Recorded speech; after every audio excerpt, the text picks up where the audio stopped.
Баршаңызға қайырлы күн, менің оқырмандарым, менің арнама қош келдіңіздер. Сіздермен Динара. Бүгін мини чебуректің жасалу жолын көрсететін боламын. Ең алдымен таза құрғақ ыдысымызға жылы сүтімізді, бір дана жұмыртқамызды, жарты шай қасық тұзымызды және де електен өтілген ұнымызды салып, қамырымызды илеп аламыз.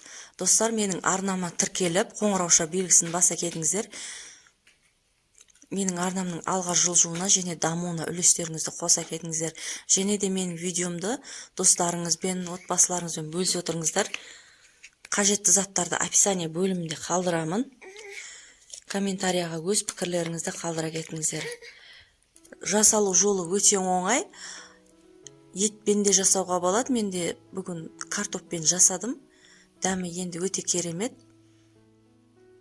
Жасалу жолы өте оңай, жасап көруге кеңес беремін. Мен ортасында салмасына картошканы қайнатып, сұйық майымызды табаға құйып, кішкене жуамызды салып қуырып, пюренің үстіне сүтімізді құйып, жаңағы қуырылған жуамызды салып араластырып алдым.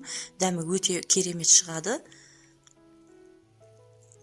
Қамырымыз илеп болғаннан кейін жарты сағатқа тындырып қоямыз. 1 сағатқа, сонда чебуректеріміз әдемі шығатын болады.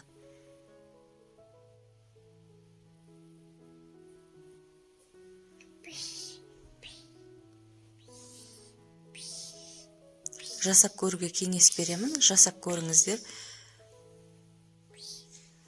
Және де менің видеомды соңына дейін тамашалаңыздар. Алдағы уақытта сіздермен сапалы видеолармен бөлісіп отырамын.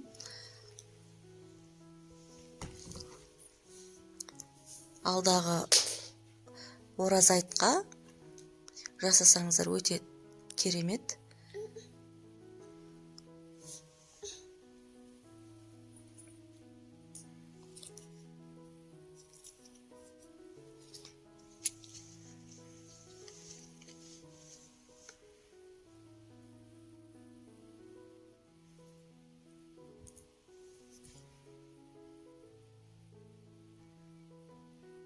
Мінекей, менің қамырым дайын болып қалды.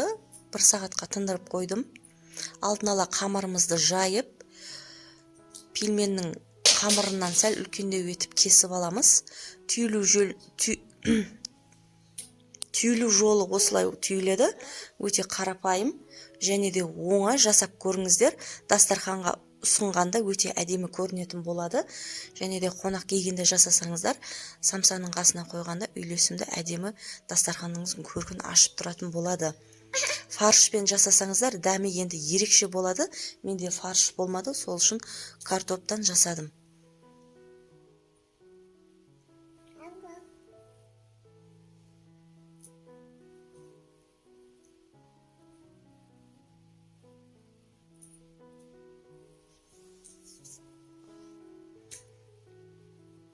Осылай жабыстырып аламыз. Қамырын жұқада қалыңда етпей, 5 бармақтың қамырында етіп кесетін боламыз. Алдын ала мен сұйық майымызды орташа отта қатты қыздырмай дайындап алдым. Қатты қыздырудың қажеті жоқ, өйткені чебуректеріміз күйіп кететін болады. Баяу отта пісіреміз. Сұйық майды қатты қыздырудың қажеті жоқ.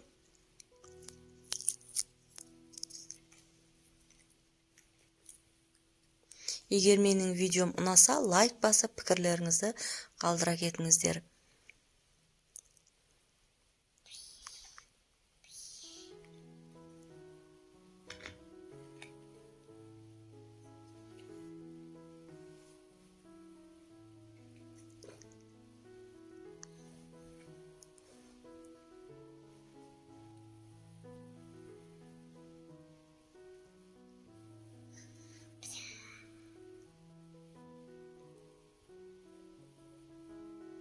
Ішіндегі салмасын толтырып саламыз, сонда чебуректеріміз әдемі томпақ болып шығатын болады.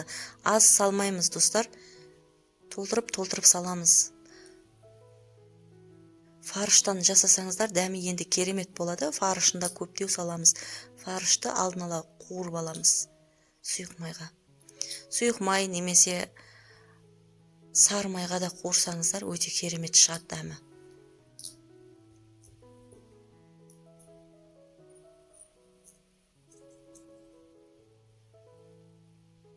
Мінекей осылай түйілетін болады, піскенде өте керемет шығатын болады. Мінекей мен алдын ала қыздырып қойған сұйық майымызға осылай бірінші бетін пісіріп, кейін астын пісіретін боламыз. Осылай әдемі чебуректер шығатын болады, жасап көріңіздер.